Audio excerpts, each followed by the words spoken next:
신고 수목병리학 향문사 교재 1-제1장 수목병리학의 일반 1-7 수목병해의 치료 정원수, 가로수, 공원수, 노거수, 천년기념물, 보호수 같은 경제적 또는 문화적 가치를 지닌 나무에 심각한 피해를 주는 병이나 상해가 발생하였을 때에는 피해가 확산되는 것을 방지하고 나무를 보호하기 위해 적극적인 치료가 필요하다. 수목병의 치료에는 약재의 수간주사와 같은 내과적 치료 방법과 가지치기, 상처치료, 외과수술 같은 외과적 치료 방법이 있다. 약재 1-7-1 약재의 수간주입 수간주입이란 동물의 혈관주사와 같이 처리하고자 하는 약액을 나무에 줄기에 구멍을 뚫고 직접 넣어주는 것을 말한다.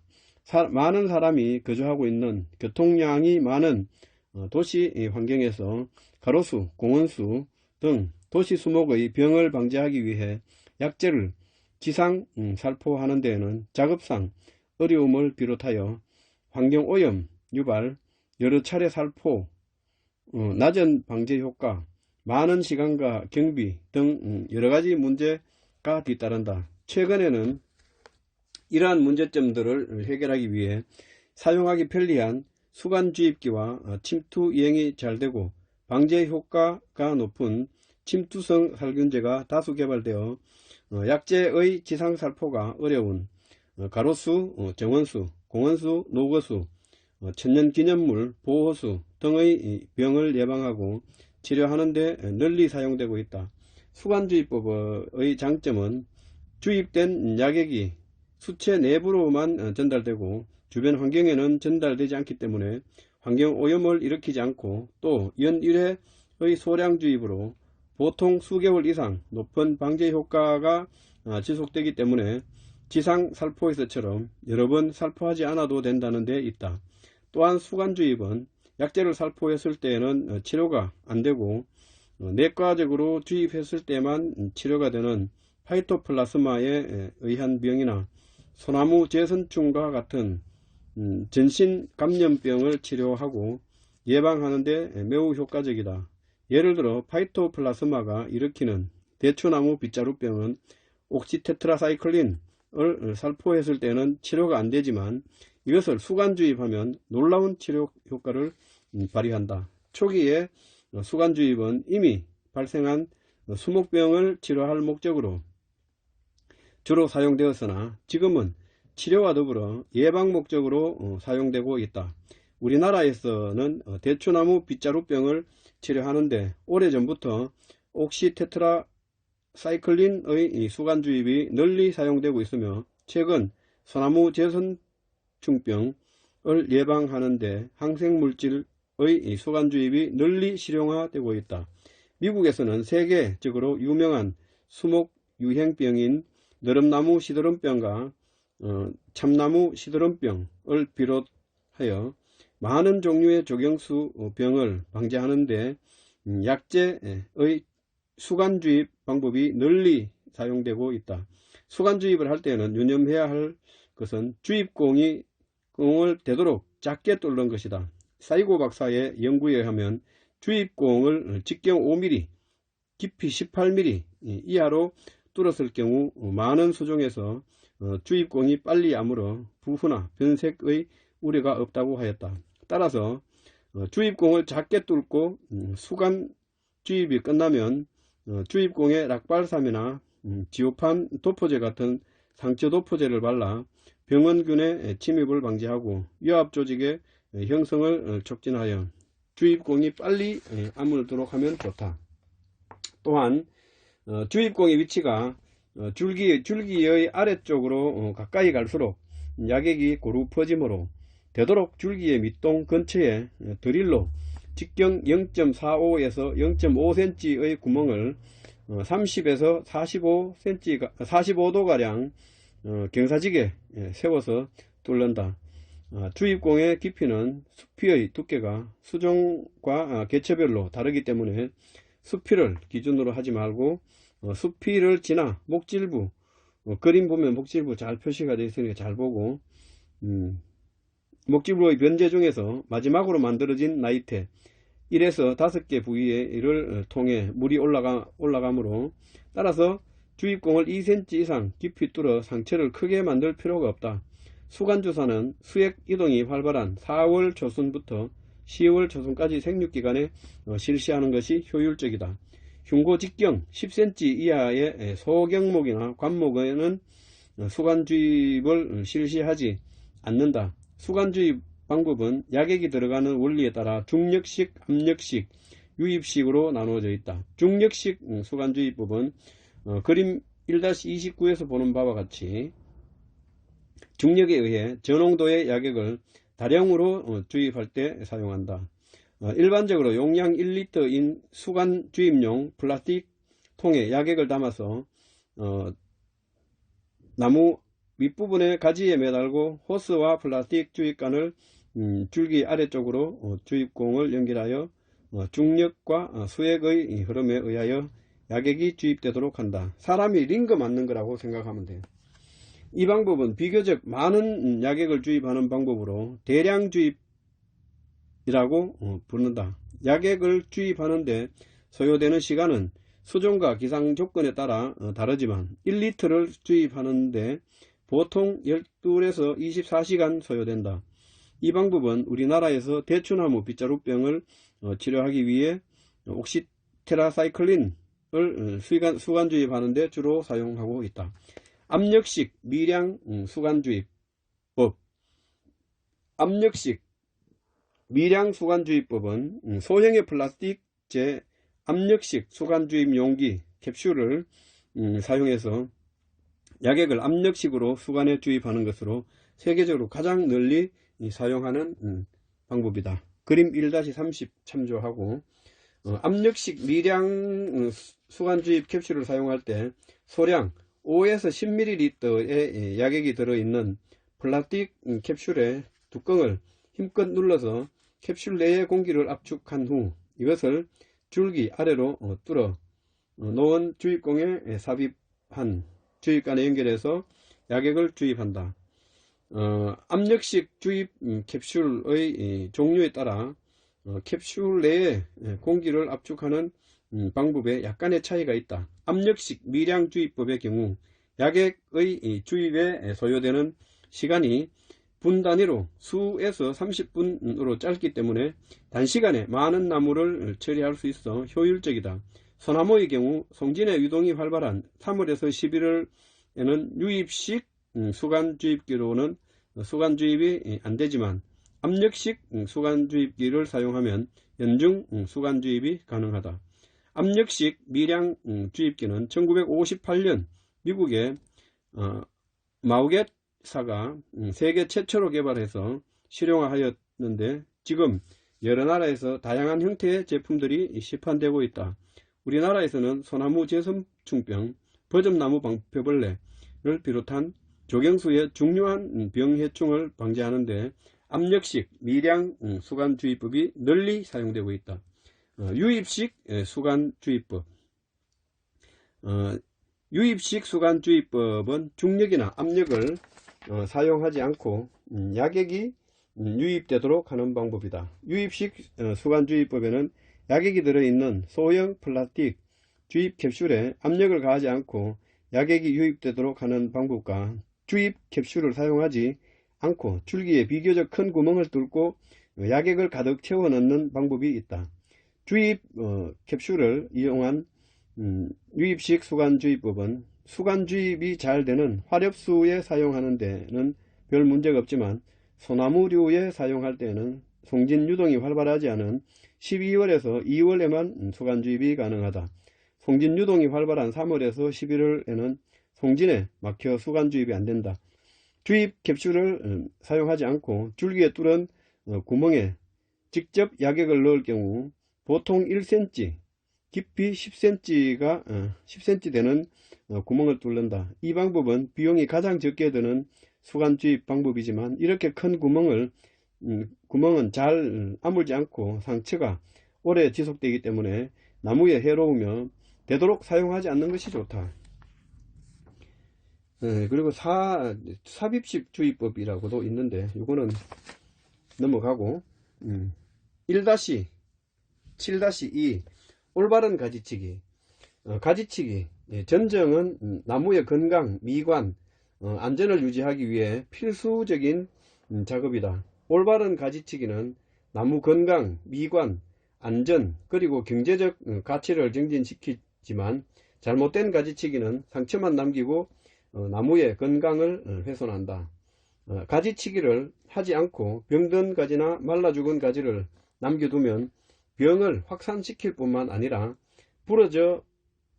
가지가 부러져 인명과 재산에 예기치 않은 피해도 줄 수 있으므로 가지치기는 필요할 때 바로 해야 한다. 가지치기를 할 때 가느다란 가지의 상구는 쉽게 아물지만 굵은 가지는 잘못 자르면 상구가 아물지 않고 썩으면서 대부분 공동으로 진행된다. 가로수, 공원수, 천연기념물, 수목의 줄기에 나 있는 크고 작은 공동들은 대부분 그릇된 가지치기의 결과물이다. 종래의 가지치기 방법은 밀착절단 또는 평절이라고 해서 가지를 자를 때 가지의 절단면이 줄기와 평행하도록 줄기에서 바짝 붙여서 절단하는 것을 원칙으로 해왔다. 그리고 이러한 밀착절단 방법은 전 세계적으로 오랫동안 가지치기의 표준 방법처럼 사용되어 왔다. 오랫동안 수목의 부후에 관한 연구를 해온 미국의 샤이고 박사는 이러한 밀착 절단 가지치기 방법이 줄기를 썩게 해서 공동을 만드는 가장 중요한 원인이라고 라는 것을 발견하고 1979년 자연 표적 가지치기 내추럴 타겟 포닝 NTP라는 새로운 과학적인 가지치기 방법을 제안하였다. 이 방법의 타당성이 과학적으로 입증되고 이것이 전 세계적으로 널리 보급되면서 자연 표적 가지치기 NTP는 오늘날 가지치기의 표준 방법으로 자리매김을 하게 되었다. 1. 나무 건강을 위한 가지치기. 죽은 가지, 심하게 병든 가지, 상처를 받거나 부러진 가지, 서로 부딪혀 상처를 내는 가지, 자르다 남은 긴 가지특이, 잔지 등 나무의 건강에 해로움으로 일찍 제거해야 한다. 죽은 가지, 가지특이, 병든 가지 등을 일찍 제거하지 않고 그대로 두면 재질 부후군의 침해를 받아 가지가 썩고 부후가 줄기로 전전되어 줄기까지 썩게 된다. 가지와 잎이 지나치게 무성해서 수관 내부로 공기 유통이 잘 안되고 햇빛이 잘 닿지 않는 경우 이러한 가지 병의 발생을 조장하므로 가지를 적절히 솎아내야 한다. 인명과 재산 피해를 줄 수 있는 위험한 가지들은 1차적으로 먼저 제거한 다음 2차적으로 나무의 건강에 해로운 가지들을 제거한다. 나무의 미관을 정진하기 위한 가지치기.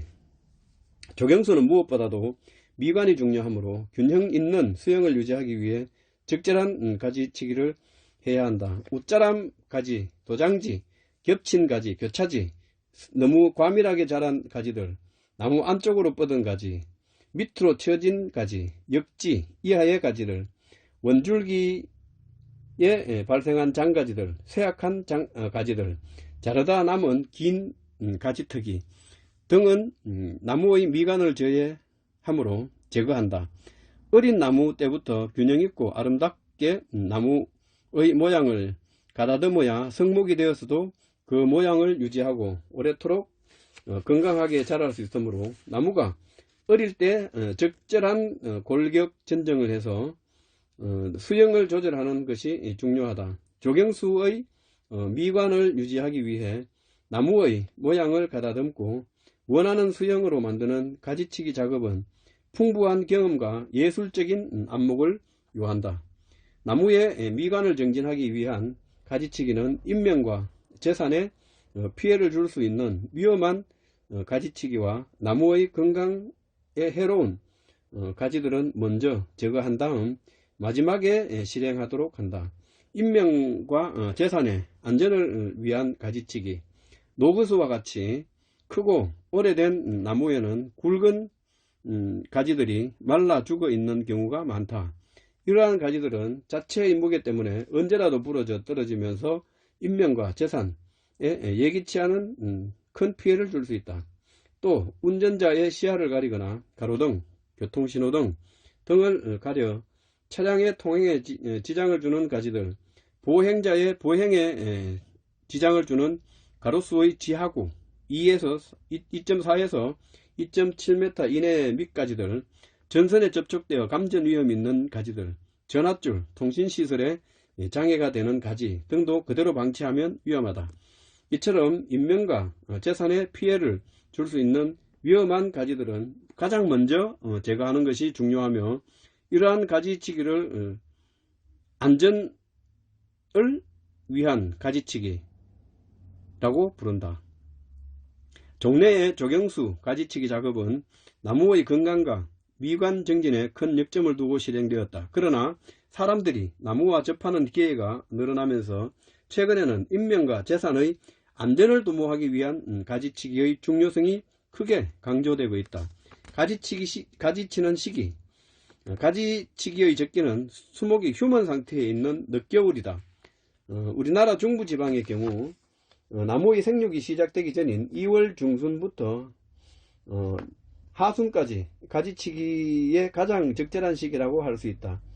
가지치기로 인해 생긴 상처를 치유하는 형성층의 세포 분열은 봄에 개엽과 더불어 시작되기 때문에 조금 일찍, 즉 늦겨울에 가지치기를 해서 봄 일찍부터 상처가 아물도록 하는 것이 좋다. 휴먼기에 가지치기를 하게 되면 활엽수의 경우 잎이 없고 가지만 남아 있기 때문에 나무의 골격 구조를 흔히 들여다볼 수 있어 제거해야 할 가지들을 결정하는데 매우 편리하다. 또한 겨울에는 병원균의 활동이 적으므로 가지치기로 인해 생긴 상처를 통해 병원균이 침입하는 기회를 줄일 수 있다는 장점이 있다. 어린 나무와 이식목의 전정, 성숙목의 수간 속가배기, 수간 높이기, 수간 축소와 같은 수영 조절을 위한 가지치기 작업은 나무의 휴면기에 실행하는 것이 원칙이지만, 죽은 가지, 부러진 가지, 병든 가지, 인명과 재산에 피해를 줄 수 있는 위험한 가지 등의 제거와 가벼운 가지치기는 연중 아무 때나 할 수 있다. 일반적으로 활엽수는 가을에 낙엽이 진 후부터 봄에 생장을 개시하기 전까지 휴먼 기간 중에 아무 때나 가지치기를 해도 무방하다. 그러나 추운 지방에서는 가을이나 초겨울에 가지치기를 하면 가지가 겨울 동안 동해를 입을 수 있기 때문에 늦으면 늦겨울에 실행하는 것이 좋다.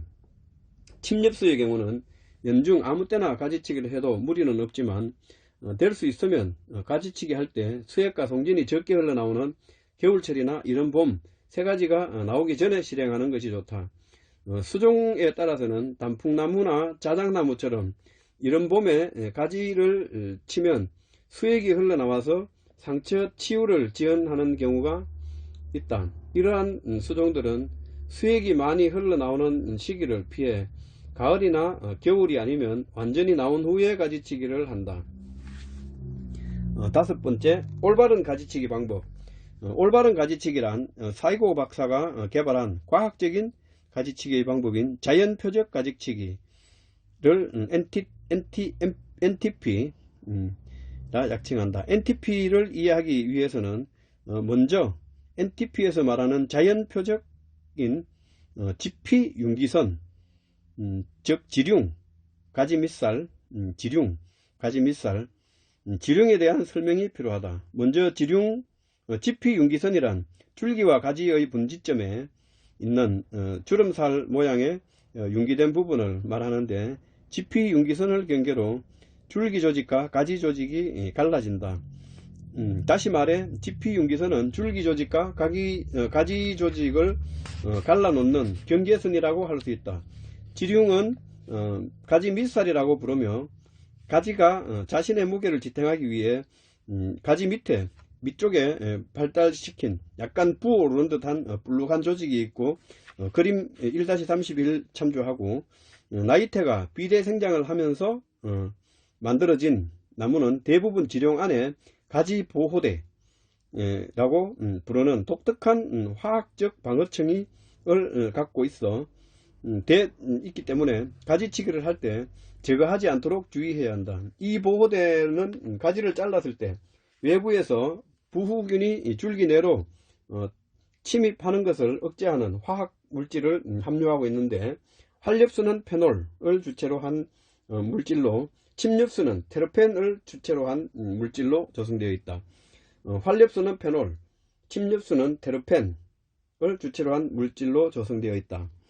그림 1-31 GP 용기선 A 사진.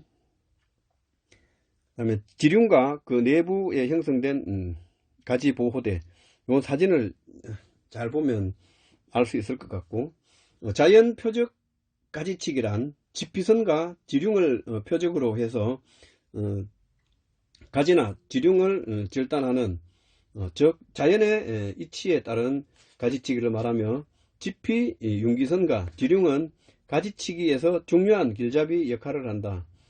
자연 표적 가지치기를 좀 더 자세히 설명하면, 지피 융기선과 지륜이 잘려나가지 않도록 지피 융기선 상단부 바로 바깥쪽에서 시작해서 지륜이 끝나는 지점을 향해 가지를 절단하는 것인데, 그림 1-32 오른쪽 참조하고, 이제 3단 자르기 이런 거 다 포함되어 있어요, 그림에.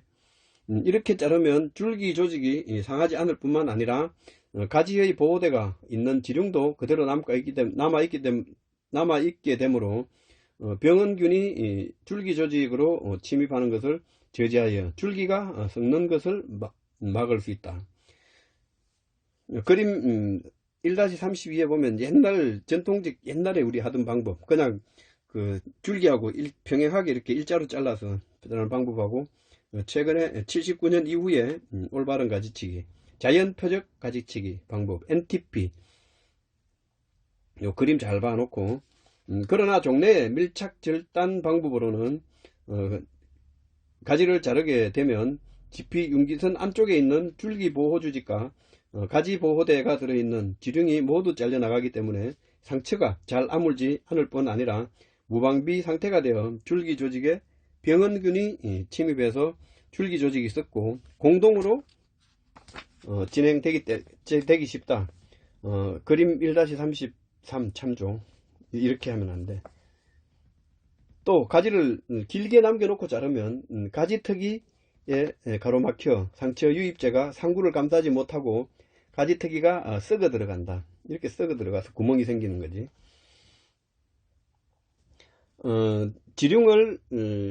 가지를 지륜이 잘려 나갈 정도로 너무 바짝 자르거나 가지치기를 길게 남기면 안 된다. 우리 주변의 노거수, 공원수, 가로수, 마을 어귀의 정자나무, 학교와 직장의 녹음수 등의 줄기에 나 있는 크고 작은 공동들은 대부분 밀착 절단과 남겨 자르기의 결과물이다. 가지치기 위치.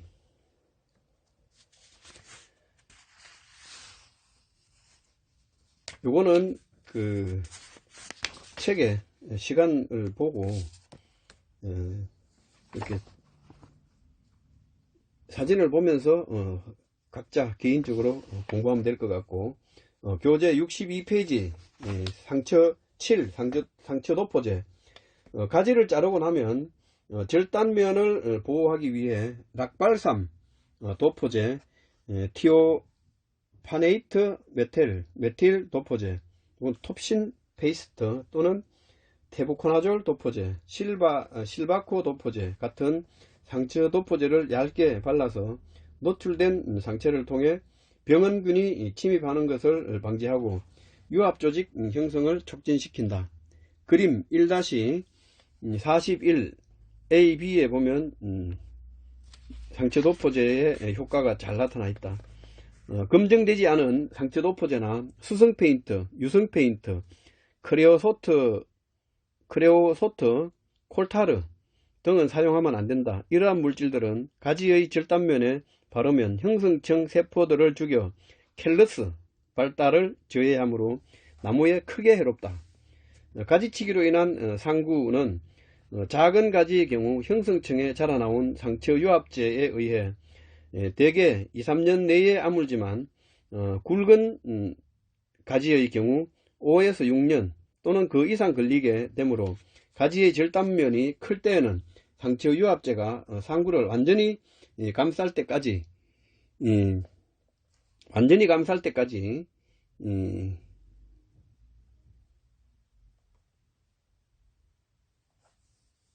1년에 한 차례 봄이나 가을에 노출된 상처 부위에 도포제를 발라서 부후균의 침입을 방지하도록 한다.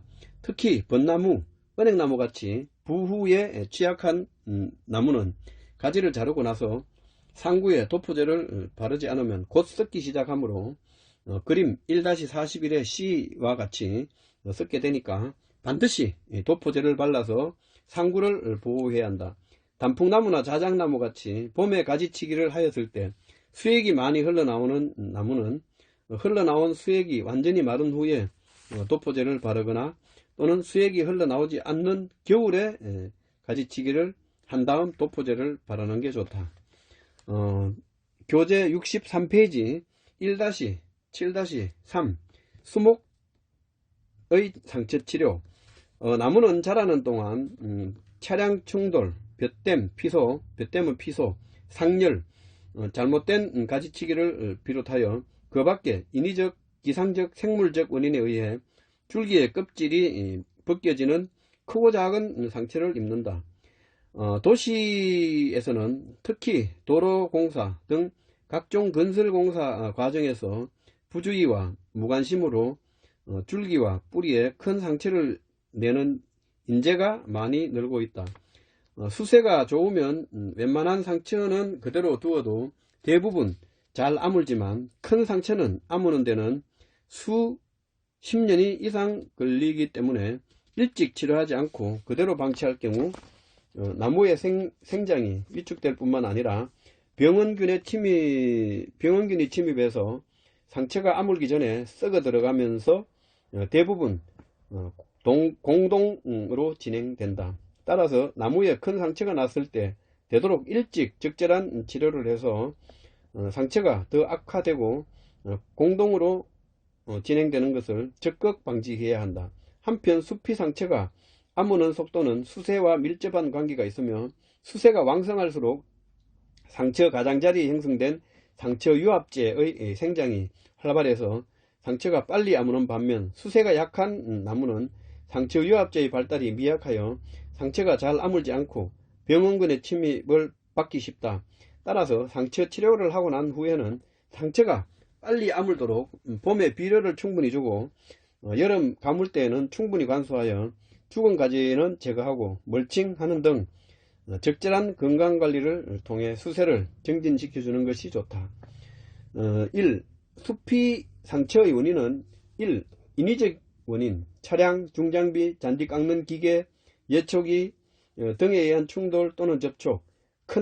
2. 큰 나무를 운반하는 과정에서 일어나는 기계적 마찰. 3. 큰 나무를 이식하는 과정에서 밧줄을 잘못 감거나 부적절한 지주와 당김줄 설치. 4. 도로공사 등 각종 건설공사 과정에서 부주의와 무관심으로 상처를 내는 경우. 5. 인간이 의도적으로 나무 껍질을 벗기는 행위. 2. 기상적 원인, 볕댐, 피소. 볕댐 현상으로 인해 나무 줄기의 남서쪽 수피가 벗겨지는 경우, 상열 또는 동열 현상으로 인해 남서쪽 수피와 목질부가 세로축 방향, 종축 방향으로 길게 갈라지면서 수피가 벗겨지는 경우. 3. 강풍이나 적설로 인해 굵은 가지가 부러지면서 줄기의 수피가 벗겨지는 경우. 4. 낙뢰를 맞아 수피가 벗겨지는 경우. 3. 생물적 원인, 노루, 멧돼지, 토끼, 들쥐 등 야생동물에 의한 식해로 인한 수피가 벗겨지는 경우를 들 수 있다. 이 나무 상처는 어떻게 아무는가? 사람이나 동물의 경우 피부에 상처가 나면 상처 부위에 직접 새살 조직이 재생되면서 상처가 아문다. 그러나 나무의 경우는 수피가 벗겨져 노출된 목질부에서 직접 새살이 재생되어 상처가 아무는 것이 아니라 상처 가장자리의 수피와 목질부 사이에 형성층에서 유압 조직이 자라나와 상처 부위를 감싸는 방식으로 상처가 아문다. 좀 더 자세히 설명하면 나무는 수피가 벗겨지거나 목질부가 손상되면 먼저 상처 가장자리의 수피 밑에 있는 형성층에서 세포 분열에 의해 미분화된 조직 분열인 유압 조직이 자라나와 상처 가장자리를 감싸기 시작한다. 초기의 유압 조직은 상처가 난 후 수개월 동안 지속되다 차츰 수피 조직과 목질부 조직을 갖춘 상처 유압제로 바뀌며, 상처 유압제는 여러 해에 걸쳐 수세에 따라 빠르게 또는 더디게 자라면서 노출된 목질부를 완전히 감싸 상처 내가 아물게 된다. 따라서 나무의 경우 상처 치유라기보다는 상처 유압제에 의한 상처 닦기, 상구, 폐색이라고 부르는 것이 더 적합하다. 그림 1-42 상처 유압제에 의해서 이렇게 아무는 그림이 있는데 이거 잘 봐두고, 또한 상처 가장자리에 오래전 1년 이상 형성된 켈러스라고 부르는 조직은 사실 이미 수피와 목질부로 분화된 조직이기 때문에 이것을 켈러스라고 부르는 것은 적절하지 않으며 다소 생소한 명칭이지만 최근에는 상처 유압제라고 부른다. 상처 가장자리에 유압 조직이나 상처 유압제가 잘 발달되어 있다면 상처가 잘 아물고 있다는 증거이다. 나무의 생장기에 상처가 나면 상처 부위에 곧 유압 조직이 형성되며 상처가 아물기 시작하지만 휴먼기에 상처가 나면 나무의 생장이 시작되는 봄에 유압 조직이 형성되기 시작한다. 3. 상처 도포제. 수피가 벗겨져 목질부가 녹출된 부위에는 락발삼, 티오파네이트 메틸 도포제, 톱신 페이스트라고도 부르고, 또는 테부코나졸 도포제, 실바코 도포제라고도 하고, 와 같은 검증된 상처 도포제 그림 1-43 참조를 해서 발라서 상처를 통해 병원균이 침입하는 것을 방지해야 된다. 톱신 페스트, 실바코, 테부코나졸 도포제라고 하고 실바코 도포제, 락발삼 이런 것들이 있네. 목재의 방부용으로 사용되는 페인트, 콜타르, 아스팔트, 크레오소트 등은 살아있는 나무, 즉 생립목의 노출된 상처 부위에 바를 경우 목질부의 살아있는 유세포와 상처 가장자리의 수피 밑에 형성층 세포를 모두 죽이므로 사용하면 안된다. 1970년대 미국에서 상처 도포제의 효과에 대한 논란이 제기된 적이 있는데, 이것은 모두 살아있는 나무의 목질부에 해로운 아스팔트를 주성분으로 한 상처 도포제 미국산 6종을 사용했기 때문에 일어난 일이다. 그러나 당시에 유럽에서 사용되던 락발삼이라는 라텍스 유제는 시험 결과 유일하게 목질부에 해가 없고 유압 조직 형성을 촉진하는 것으로 밝혀졌다. 결국 상처 도포제가 나무에 해롭다거나 별 효과가 없다고 하는 주장은 모두가 불량한 도포제를 사용해서 일어난 것이다. 우리나라와 일본에서는 사과나무를 비롯한 각종 과수의 상처 치료에 티오파네이트 메틸 도포제, 톱신 페스트를 수십 년째 아무런 문제없이 사용하고 있으며, 독일을 비롯한 유럽 여러 나라에서는 줄기와 가지의 상처를 비롯하여 단건된 뿌리의 상처 보호에 락발삼이 널리 사용되고 있다. 이와 같이 상처 도포제는 제품에 따라 그 효능이 차이가 있기 때문에 과학적으로 확실히 검증된 제품을 잘 선택해서 사용하는 것이 중요하다. 갓 생긴 나무의 상처의 응급치료, 차량 충돌로 인해 또는 나무 이식 같은 작업 중에 실수로 숲이가 크게 벗겨졌을 때는 그림 1-44와 같이 크게 벗겨졌을 때는 즉시 목질부와 숲이 사이에 있는 부서진 조각이나 이물질을 깨끗이 제거하고 상처가 마르기 전에 벗겨진 숲이를 원래 있던 자리에 잘 맞추어 밀착시킨 후 못을 박거나 접착 테이프를 붙여서 고정한다. 만약 벗겨진 숲이의 일부가 떨어져 나갔다면 숲이 조각을 주워서 이물질을 제거하고 원래의 제자리에 잘 맞추어 밀착시킨 후 앞에서와 같은 방법으로 고정한다.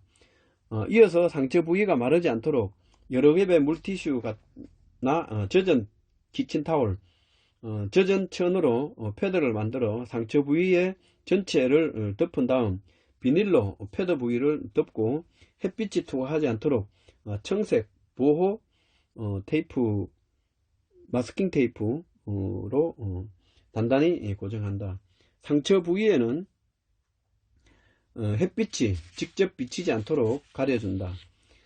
이와 같은 상태로 2주가량 기다린 후 서로 맞닿은 숲이의 틈새에서 유압 조직이 자라고 있는지 확인한다. 유압 조직이 자라고 있으면 비닐과 패드를 제거하고 햇빛만 비치지 않도록 가려준다.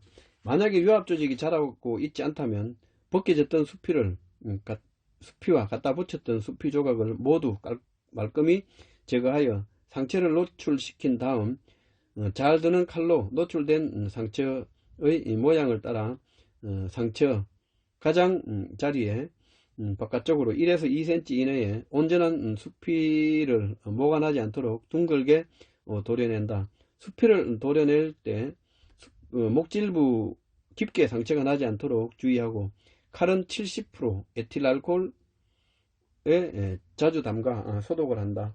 노출된 형성층의 부위와 목질부에는 상처 도포제를 얇게 발라준다. 상처 부위의 벗겨진 숲이나 노출된 목질부는 금방 마르기 때문에 이들이 마르기 전에 앞에서와 같은 방법으로 응급치료를 할 수 있는 경우는 매우 제한적이다. 5. 어린 상처의 치료. 상처가 난 지 오래되지 않은 수개월 미만 어린 상처의 경우 숲이가 벗겨진 상처 부위를 올바로 손질, 절삭, 정형 하지 않고 오랫도록 그대로 방치하였다면 상처 가장자리에 유압 조직이 들쑥날쑥하게 나오면서 상처가 더디 아물고 울퉁불퉁한 흉터가 남는다. 따라서 줄기에 상처가 났을 때에는 오래 방치하지 말고 될 수 있으면 상처 가장자리에서 유압 조직이 자라나오기 전에 일찍 상처 가장자리를 둥글게 다듬어 상처 가장자리에서 유압 조직이 균일하게 자라나와 상처가 매끄럽게 잘 아물도록 먼저 칼, 끌, 전정가위 등으로 상처 가장자리의 문드러졌거나 들떠있는 숲이 파편을 말끔히 제거하고 만약 상처 부위에 목질부가 파손되었다면 유압 조직의 성장을 가로막지 않도록 들뜬 지적깨비, 목질부에 깨진 파편, 지적깨비 또 말끔히 제거해서 목질부 표면에 고르게 한다.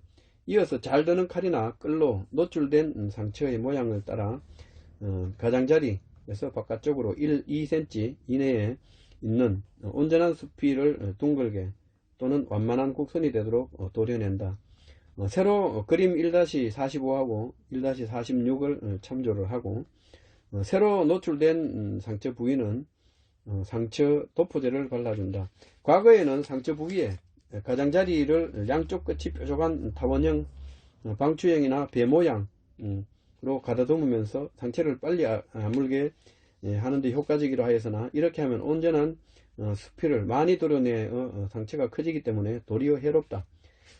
상처 부위를 굳이 방추형으로 도려낼 필요가 없으며 상처의 모양에 따라 모가 나지 않게 둥그스름하게 상처 가장자리를 온전한 수피를 최소한으로 도려내면 된다. 6. 상열, 피소 또는 낙내로 인한 상처 치료. 상열, 동열로 인해 줄기의 세로축 방향, 종축 방향으로 길게 벗겨진 수피는 대부분 그대로 두어도 잘 아물기 때문에 특별히 치료할 필요는 없다. 다만 수피가 폭넓게 많이 벗겨져 있을 때는 잘 드는 칼로 벗겨진 수피를 말끔히 제거한 후 상처 도포제를 발라준다. 벚나무처럼 부후에 취약한 나무는 벗겨진 수피를 제거한 다음 상처 부위에 반드시 상처 도포제를 발라서 병원군의 침입을 차단한다. 상열피해 때문에 상열피해가 잘 일어나는 위치에 있는 나무는 되풀이해서 상열피해를 받을 수 있기 때문에 상처가 아문 후에는 다시 상열피해가 받지 않도록 줄기를 마대로 싸거나 석회유를 발라준다. 볕댐, 피소. 볕댐으로 인하여 생긴 상처의 가장자리에는 유압조직이나 상처 유압제가 이미 형성되어 있는 경우가 많다. 이때는 유압조직이나 상처 유압제를 덮고 있는 들뜬 수피를 말끔히 제거해 유압조직이나 상처 유압제를 노출시킨 다음 목질부에 상처 도포제를 얇게 발라준다. 만약 상처 부위에 목질부에 치마버섯이 자라고 있으면 말끔히 제거하고 70% 에틸알코올로 깨끗이 닦은 후 상처 도포제를 얇게 발라준다. 상처 도포제는 상처가 완전히 아물 때까지 매년 봄에 한 차례씩 얇게 바른다. 한편 볕댐으로 인해 생긴 상처가 오래되지 않아 상처 가장자리에 유압 조직이 아직 형성되어 있지 않으면 먼저 들뜬 수피를 모두 제거한 다음 상처 모양에 따라 타원형으로 상처 가장자리의 온전한 수피를 최소한으로 도려내고 상처 도포제를 얇게 발라준다. 볕댐 현상은 같은 장소에서 되풀이해서 일어날 수 있으므로 햇빛에 의한 볕댐을 막기 위해서는 줄기를 백색 수목 테이프로 감거나 석회유를 발라주고 토양 멀칭을 해서 지면으로부터 복사열을 차단한다. 낙내를 맞은 나무는 대부분 줄기의 위쪽에서 부터 밑동까지 수피가 지그재그로 길게 갈라 터지고 줄기 내부와 뿌리까지 심하게 손상을 입어 죽는 경우가 많다. 다행히 상처가 크지 않아 살아날 가능성이 있다고 판단되면 상처 부위에 상처 도포제를 발라서 병원균 침입을 차단하고 부서진 수피는 곧 제거하지 말고 1년 정도 그대로 두었다가 상처 가장자리에 유압조직이 충분히 형성된 후에 제거한다. 요것도 중요하네. 살아날 가능성이 있다고 판단되면 상처 부위에 상처 도포제를 얇게 발라서 병원균의 침입을 차단하고 부서진 수피는 곧 제거하지 말고 한 1년 정도 그대로 두었다가 상처 가장자리에 유압조직이 충분히 형성된 후에 제거한다. 7. 오래된 상처치료. 줄기의 수피가 벗겨진 지 수개월 내지 1년 이상 지난 상처의 가장자리에는 대부분 융기된 유압조직 캘러스 리지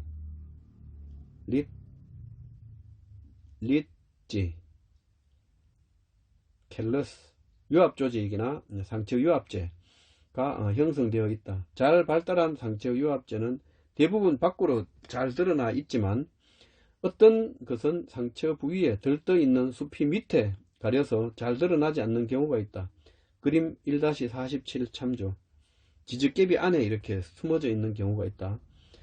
상처 유압제가 완전히 노출되어 있을 때는 노출된 목질부에 묻어 있는 이물질을 물로 깨끗이 씻어내고 70% 에틸알코올이나 지오판 수화제로 소독 후에 상처 도포제를 얇게 발라준다. 그림 1-47에는 들뜬 수피 밑에 가려져 있는 상처 유압제, 이거 은행나무네. 이렇게 되어 있는 거를 한편 상처 유압제가 상처 가장자리에 들떠 있는 수피 깊숙이 갇혀서 밖으로 드러나 있지 않을 때에는 상처 유압제를 가리고 들뜬 수피를 말끔히 제거해서 상처 유합제가 완전히 밖으로 드러나게 한다. 들떠 있는 수피는 상처 유합제의 생장을 방해할 뿐만 아니라 들떠 있는 수피와 상처 유합제의 틈새에는 흔히 빗물이 고이거나 해충들이 번식하기 때문에 만약 목질부가 파손되었다면 지적개비 또 말끔히 제거해야 된다. 노출된 목질부가 썩지 않고 단단하면 물로 깨끗이 씻은 다음 물기가 완전히 마른 후에 상처 도포제를 얇게 발라준다. 아주 큰 상처는 아무데 여러 해가 걸리므로 아무는데 여러 해가 걸리므로 상처가 완전히 아물 때까지 노출된 목질부에 매년 봄 한 차례 상처 도포제를 발라준다. 상처 도포제는 목질부에 이미 침입한 병균, 부후군에는 효과가 없으므로 이미 썩었거나 썩기 시작한 목질부에는 발라주는 것은 아무 의미가 없다. 만약에 상처 부위에 목질부가 이미 썩기 시작했다면 썩은 조직을 제거하고 실리콘, 코르크 반죽으로 메우는 등 외과 수술을 해야 한다. 이에 대해서는 본교재 1-7-4 수목의 외과 수술에 상세히 기술하였다. 8. 수피 이식. 줄기의 수피가 수평 방향으로 많이 벗겨져 있는 경우는 그대로 두면 나무는 쇠약해지고 심하면 죽게 된다. 상처의 줄기의 둘레 25% 미만이면 대체적으로 상처는 아물면서 나무는 상처를 극복하며 영구적인 피해는 일어나지 않는다. 그러나 줄기가 둘레의 50% 이상 폭넓게 벗겨진 경우면 일부 가지들은 죽으면서 나무가 점점 쇠약해지면서 심하면 죽을 수도 있다. 수피가 수평 방향으로 많이 벗겨지고 그 간격이 좁다면 수피 이식을 통해서 상처를 치료할 수 있다. 수피 이식은 수피가 벗겨진 지 너무 오래되지 않았을 때 실시해야 효과적이다.